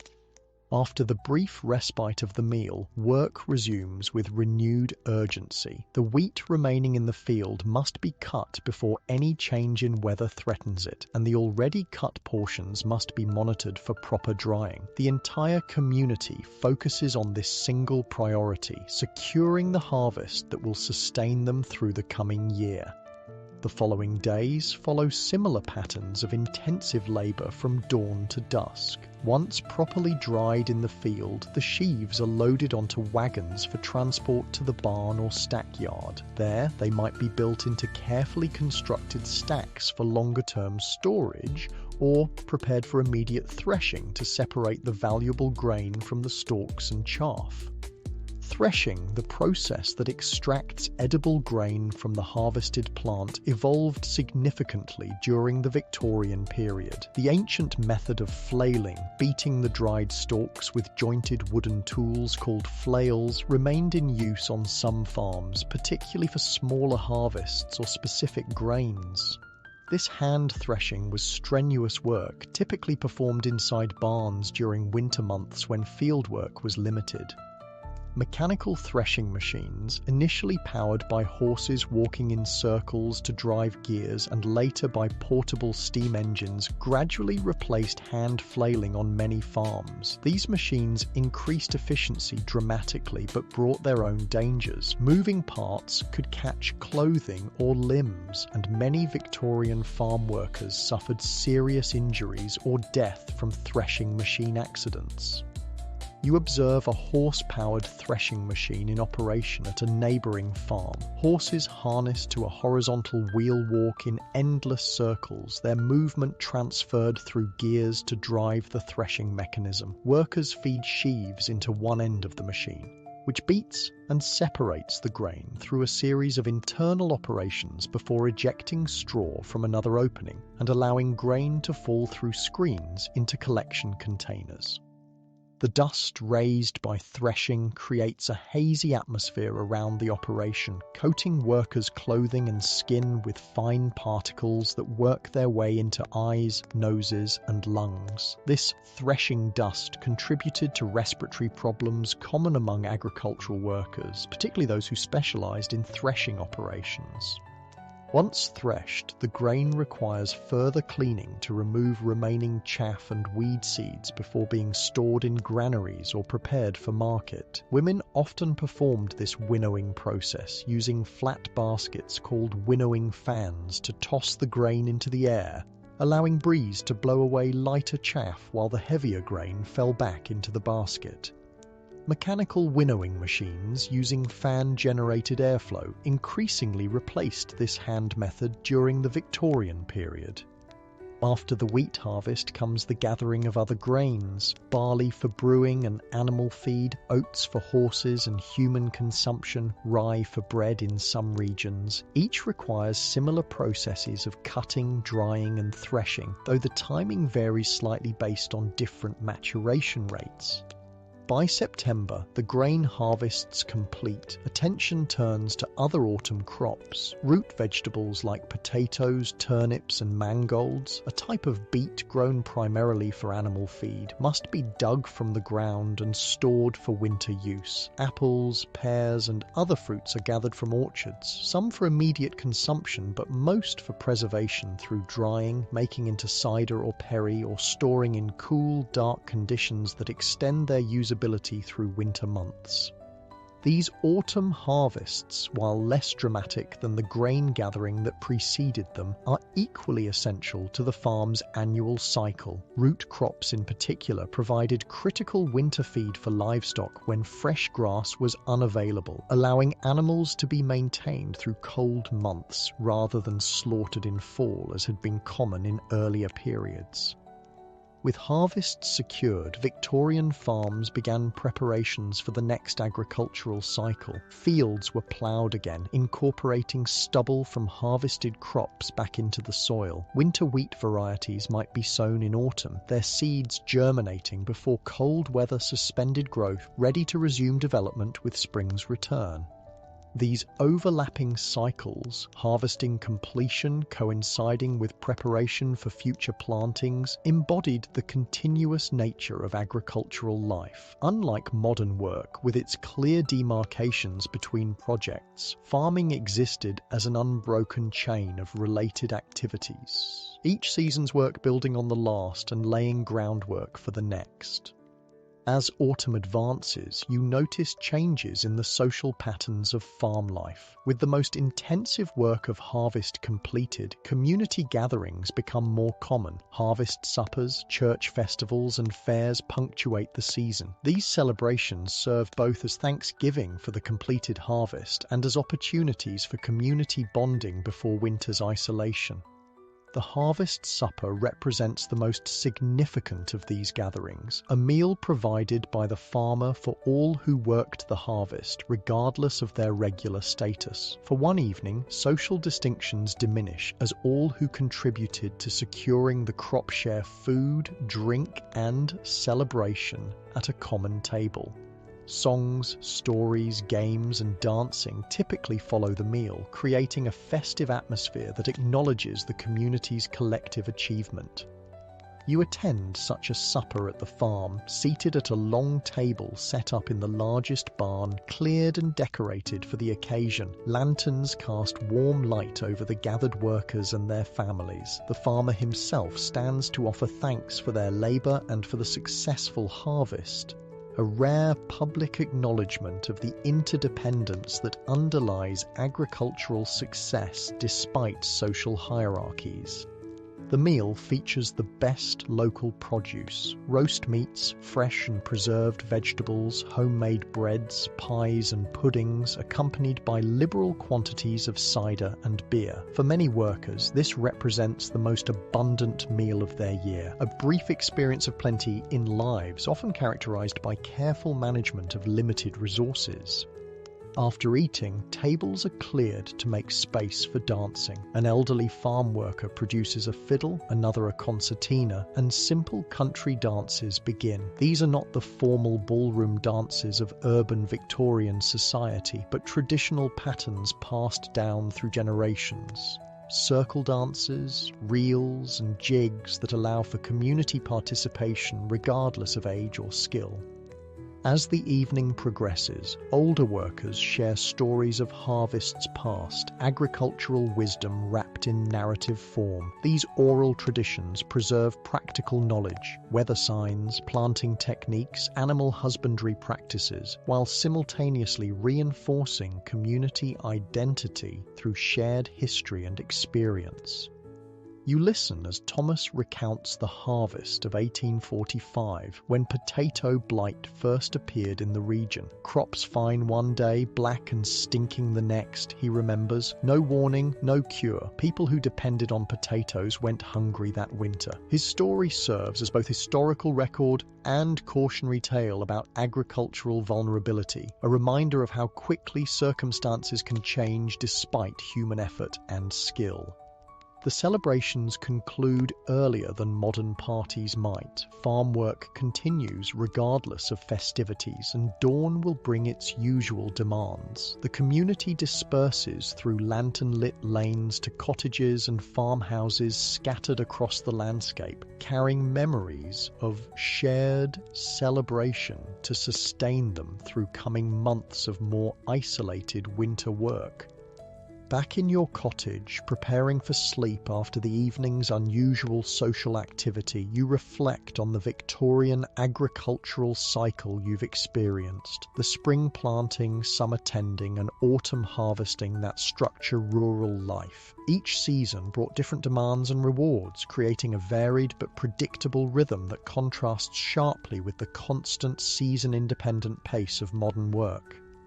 This agricultural calendar affected every aspect of rural existence, from daily work schedules to social gatherings, from economic arrangements to religious observances. The church calendar that organized Victorian religious life aligned closely with agricultural patterns, its major festivals corresponding with natural cycles of planting and harvest, death and renewal. As autumn deepens toward winter, the pace of farm work changes noticeably. Field labor diminishes as crops are secured and soil becomes less workable. Focus shifts to maintenance tasks, repairing buildings and equipment, managing stored crops, caring for livestock, now confined more closely as grazing becomes limited. These winter months historically provided time for secondary occupations that supplemented agricultural incomes, crafts like basket making, wood carving, or textile production that could be performed indoors during inclement weather. Such diverse skills remained important in Victorian rural communities despite increasing industrial specialization in urban areas. For you, these quieter months offer opportunity to reflect on what you've learned about Victorian agricultural life, its physical demands, specialised knowledge, social structures, and deep connection to natural cycles. The modern perspective you bring allows you to recognise aspects of this world that its inhabitants might take for granted. The resilience required to face constant uncertainty, the interdependence that sustained communities through hardship, the embodied knowledge developed through generations of direct engagement with the land. As you drift towards sleep, the sounds of the Victorian countryside create a gentle backdrop. The distant lowing of cattle settled for the night, the soft hooting of an owl hunting across moonlit fields, the barely perceptible creaking of the cottage responding to night air. These sounds represent the agricultural landscape at rest, the brief quiet between cycles of active cultivation that have shaped human existence since our earliest settlements. Tomorrow will bring new tasks appropriate to the advancing season, each contributing to the complex system of food production that sustained Victorian society through times of remarkable change. Your body, increasingly adapted to this life of physical labour, will rise to these challenges with growing competence, though the gap between modern comfort and Victorian farming reality remains unbridgeable in many ways. The continuous nature of agricultural work, its lack of clearly defined endpoints or permanent achievements, represents both its greatest challenge and perhaps its deepest satisfaction. Unlike modern occupations that produce finished products or completed projects, farming exists as participation in ongoing natural processes, temporary stewardship rather than permanent creation or ownership. This fundamental difference underlies many aspects of Victorian rural mentality that might seem foreign to modern sensibilities. The acceptance of factors beyond human control, the multi-generational perspective on land management, the focus on sustainability and continuity rather than immediate maximization of yields or profits. Such differences reflect not merely technological limitations, but profound variations in how people understood their relationship to the natural world and their place within economic and social systems. As sleep claims you, your mind fills with images from the months you've spent in this Victorian agricultural world. Golden wheat moving in summer breezes, the arc of a scythe cutting through meadow grass, draft horses straining against harness as they pull ploughs through resistant soil, community members working together to secure harvests before threatening weather. These experiences have given you insight into a vanished way of life that, despite its hardships, contained forms of knowledge, connection and meaning increasingly rare in our mechanized, urbanized modern existence.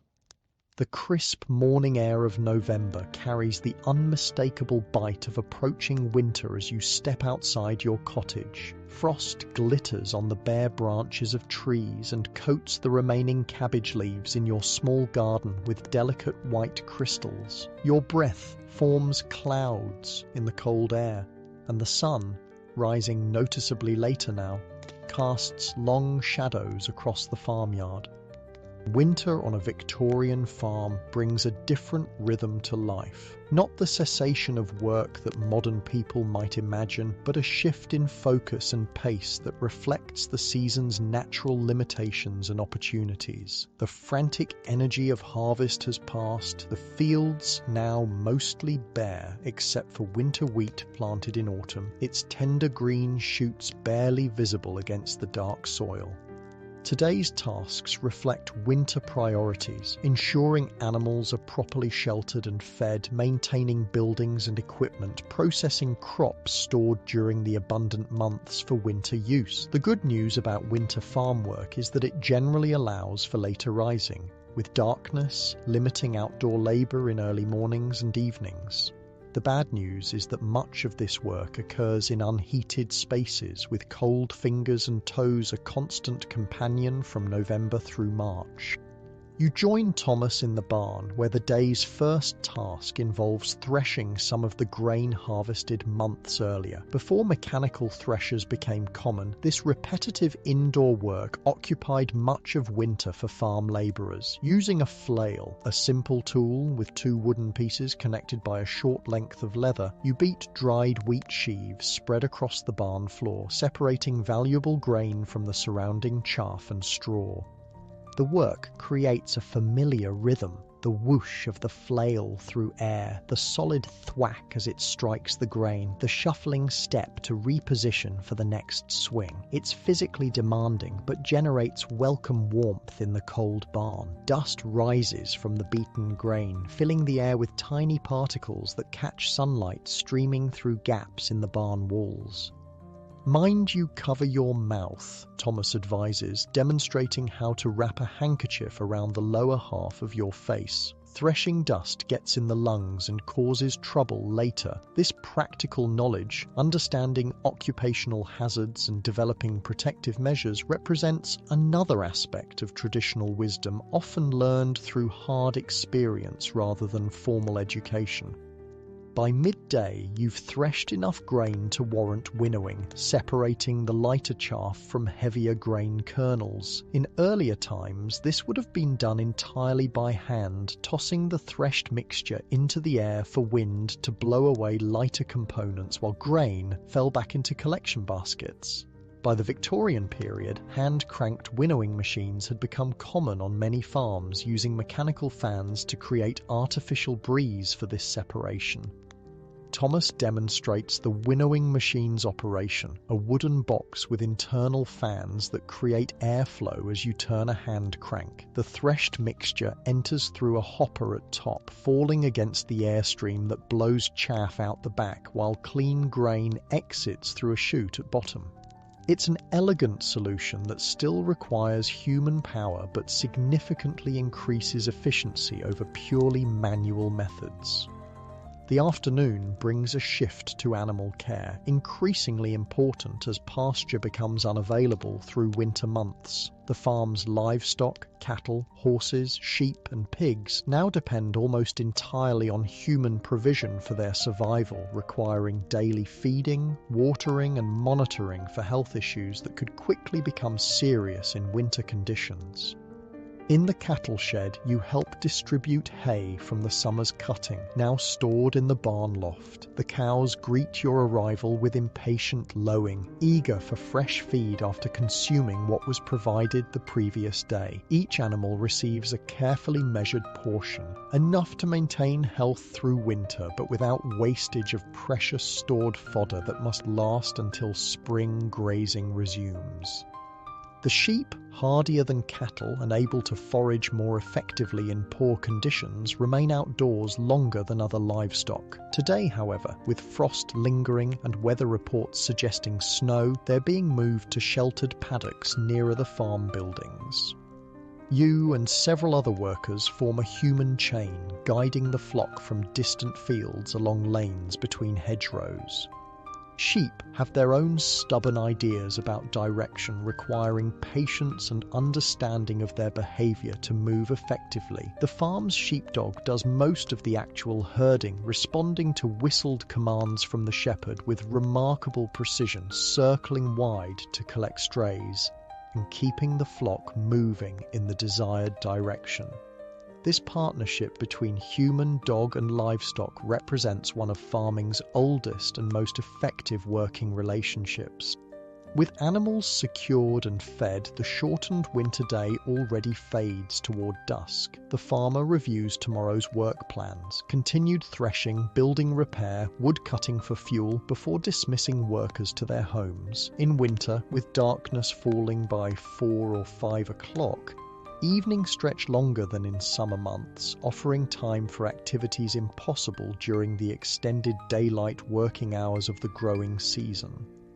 Back at your cottage, the fire built up before morning departure has burned low. Rekindling it becomes the first priority. Winter evenings without adequate heating range from uncomfortable to dangerous in poorly insulated Victorian dwellings. You add carefully measured pieces of coal, a relatively expensive fuel used sparingly and often mixed with cheaper wood or even dried animal dung to extend its heating capacity.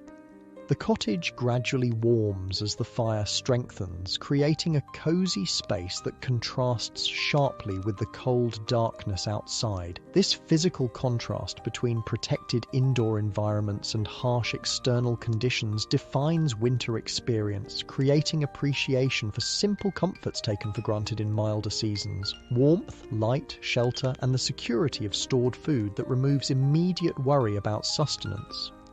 Winter evenings in Victorian rural communities offered opportunities for activities that farming's demands prevented during busier seasons. Women used these hours for textile work, spinning, weaving, knitting, mending, producing and maintaining clothing essential for family survival. Men might engage in woodworking, tool repair, or crafts like basket making that provided supplementary income during agriculture's slower period. In your cottage this evening, you attempt some basic repairs to a work shirt damaged during harvest, your stitches clumsy compared to those who've practiced this essential skill since childhood. Clothing in Victorian farm families represents significant investment, with garments mended repeatedly before replacement becomes necessary. Store-bought cloth and clothing, while increasingly available through the 19th century, remained expensive luxuries for most rural workers who relied primarily on home production and maintenance. As you work, winter darkness presses against the cottage windows, relieved only by firelight and perhaps a single candle or oil lamp. Artificial lighting remained expensive throughout the Victorian period, particularly for rural workers with limited incomes. This economic reality aligned human activity with natural daylight cycles more closely than in our electrically illuminated modern world, with work beginning at dawn and largely concluding at dusk, regardless of season. A knock at the cottage door breaks the evening quiet, neighbours from a nearby farm bringing news and sociability. Winter in Victorian rural communities, despite transportation difficulties and physical isolation, often included increased social interaction compared to busier agricultural seasons. With fieldwork reduced, visiting between households became more common, creating networks of communication and support that helped communities through the challenging winter months. Your visitors bring practical purpose alongside sociability, information about an upcoming pig slaughter at their farm, with an invitation to participate in exchange for a share of the meat. This cooperative approach to winter food production allowed families to access fresh meat without each household needing to slaughter and process their own animals simultaneously. The resulting pork would be preserved through salting, smoking, or conversion to products like sausages and bacon that remained edible for extended periods without refrigeration. The conversation turns to broader news, reports of continued agricultural depression affecting farms throughout Britain. The 1870s marked the beginning of a prolonged economic downturn for British farming, driven by multiple factors, including increased grain imports from America, improved transportation that reduced shipping costs, and a series of poor harvests and livestock diseases that diminished productivity. Andersons down the valley are giving up, your neighbour mentions soberly. Can't make the rent after 3 bad years, moving to Birmingham to try factory work. This pattern, rural families abandoning farming for urban industrial employment, accelerated through the late Victorian period, fundamentally reshaping British society and landscape as rural population declined while cities expanded rapidly. For larger landowners and tenant farmers, adaptation to these economic pressures often meant conversion from crop production to livestock raising, particularly dairy farming and meat production, less vulnerable to foreign competition. For agricultural labourers, however, these changes frequently meant reduced employment opportunities as livestock required fewer workers than crop cultivation, further driving migration toward urban areas.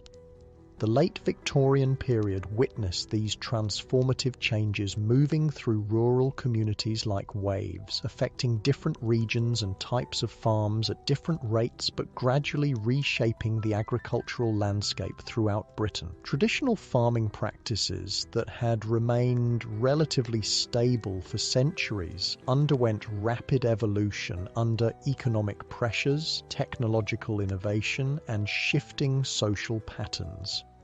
Your visitors depart after finalizing arrangements for the pig slaughter, leaving you alone again in the flickering firelight. Outside, the first snowflakes of winter begin drifting past your window, not yet the heavy accumulation that might temporarily isolate farms from each other, but a reminder of winter's power to transform the landscape and restrict movement.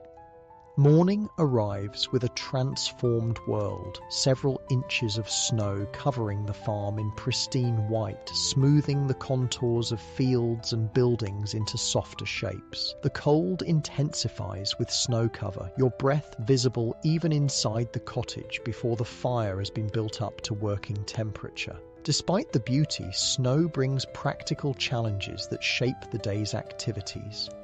First priorities remain unchanged. Animals must be fed and watered regardless of weather conditions. Moving through snow-covered farmyard to the barn, you notice how your footprints join others already marking the white surface. The farmer and other workers ensuring livestock received early morning attention even in difficult conditions. Inside the barn, the atmosphere feels almost warm compared to the external air, the combined body heat of animals creating natural warming in their enclosed space. This practical understanding of animal heat informed barn design and winter management practices, with livestock sometimes housed in arrangements that allowed their warmth to benefit human living spaces as well. The day's planned fieldwork shifts in response to snow conditions. Threshing continues inside the barn, but outdoor tasks become focused on ensuring access to essential areas. You join a team clearing paths between farm buildings, creating routes that allow movement of people, animals, and supplies without the exhausting effort of continually breaking through deep snow. By afternoon, with necessary snow clearing complete and animals secured with additional feed in anticipation of continuing cold, the farmer announces a half day of work. This flexibility in winter scheduling reflects both practical limitations, some tasks simply become impossible in severe weather, and the economic reality that landlords often reduced labour requirements during winter months when productivity naturally decreased. For farm workers on daily wages rather than annual contracts, such weather-related reductions in work could create significant hardship. Victorian rural communities developed various support systems to address this seasonal vulnerability, from landlords providing basic sustenance for tenants during difficult periods to informal community sharing of resources among neighbours of similar economic status. More formal support came through the poor law system, though its assistance often carried social stigma and potentially harsh conditions, particularly after the Poor Law Amendment Act of 1834 established the workhouse system. Most rural families went to extraordinary lengths to avoid relying on poor law assistance, turning to it only in the most desperate circumstances when community and family support proved insufficient. The early end to the workday offers opportunity for a different winter activity, a visit to the village school where your younger children receive basic education. The Education Acts of 1870 and subsequent years gradually established more comprehensive schooling for rural children, though attendance often remained irregular due to families' need for children's labour during busy agricultural periods. The small village school occupies a single room, with children of various ages grouped together under the supervision of one teacher. On this snowy afternoon, perhaps 30 students practice writing on slates, recite multiplication tables, or read from shared texts, the fundamental literacy and numeracy that represented formal education for most Victorian rural children. Winter attendance typically exceeds that of harvest seasons, when even young children's contributions to fieldwork might be deemed essential to family survival. This seasonal pattern of education meant many farm children received fragmented schooling, developing basic skills, but lacking the continuous progression that more consistent attendance would allow. The teacher, a young woman with formal training increasingly common by late Victorian period, maintains remarkable order among her diverse group. Educational methods emphasize memorization, recitation, and practical skills considered useful for students' likely future occupations. Focus differs noticeably between boys expected to follow agricultural or trade paths and girls presumed destined for domestic service or household management. Your visit concludes with arrangements for older children to assist with the pig slaughter planned for coming days, practical education in essential rural skills occurring outside formal schooling. This combination of institutional learning and practical knowledge transmitted through direct participation characterized Victorian rural childhood, creating individuals prepared for the specific demands of agricultural life.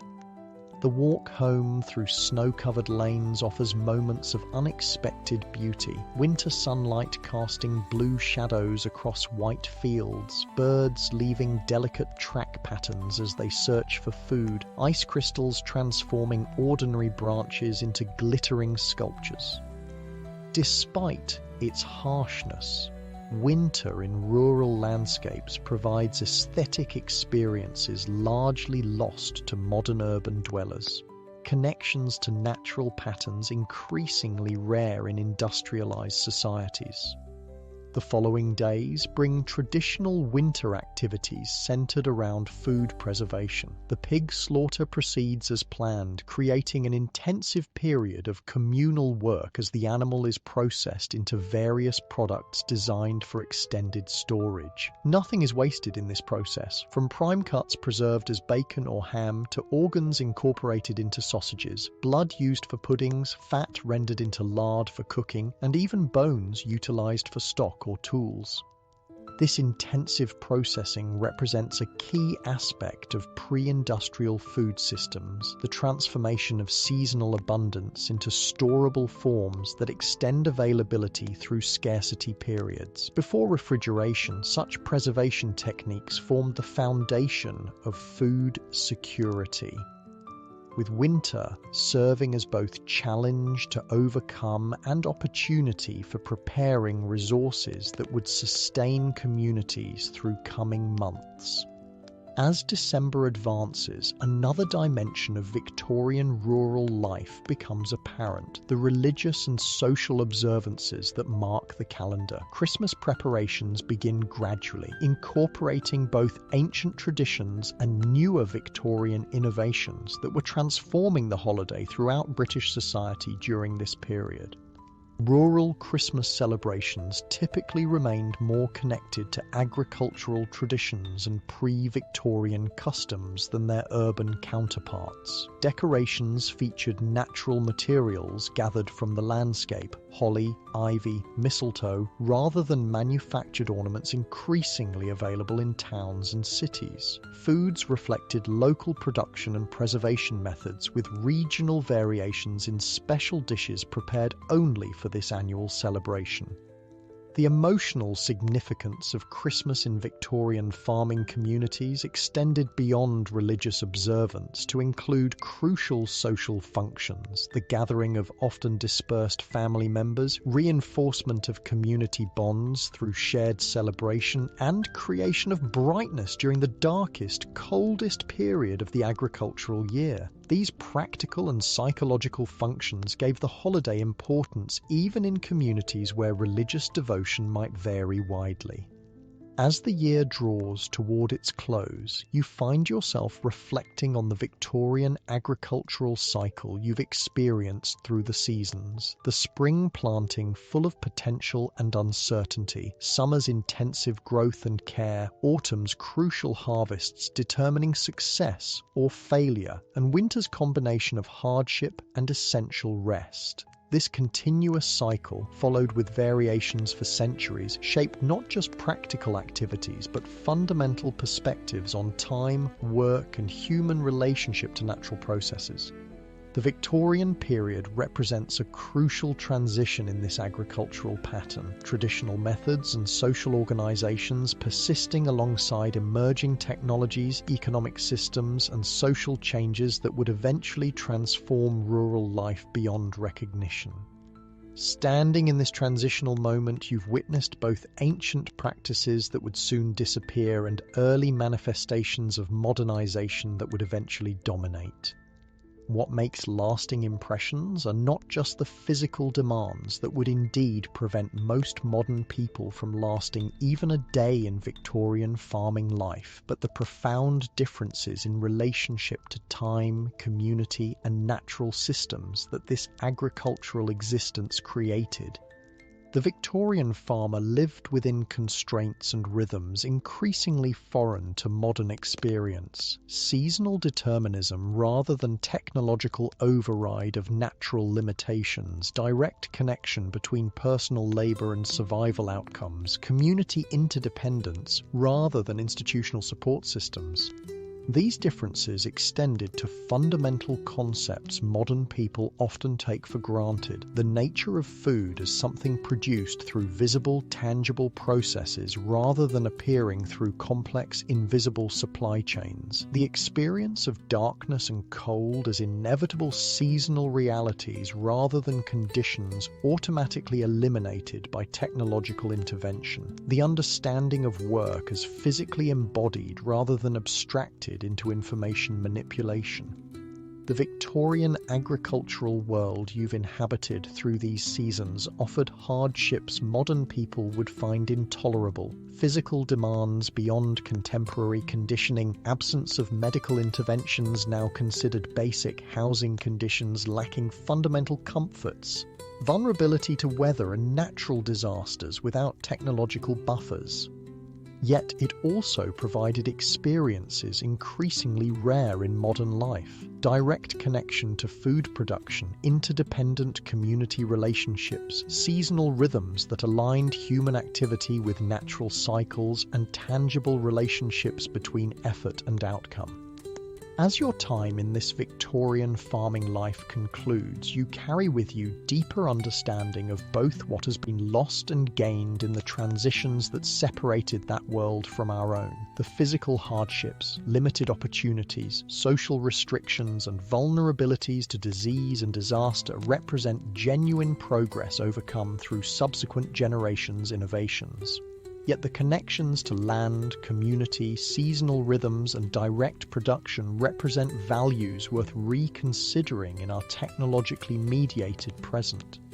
Perhaps the most valuable insight from this journey through Victorian farm life is the perspective it offers on our relationship with food, that most fundamental necessity transformed almost beyond recognition between their time and ours. The Victorian farmer experienced food as the direct result of visible labor, valued according to the effort required for its production, connected to specific landscapes and communities, and subject to natural limitations that no amount of human intervention could fully overcome.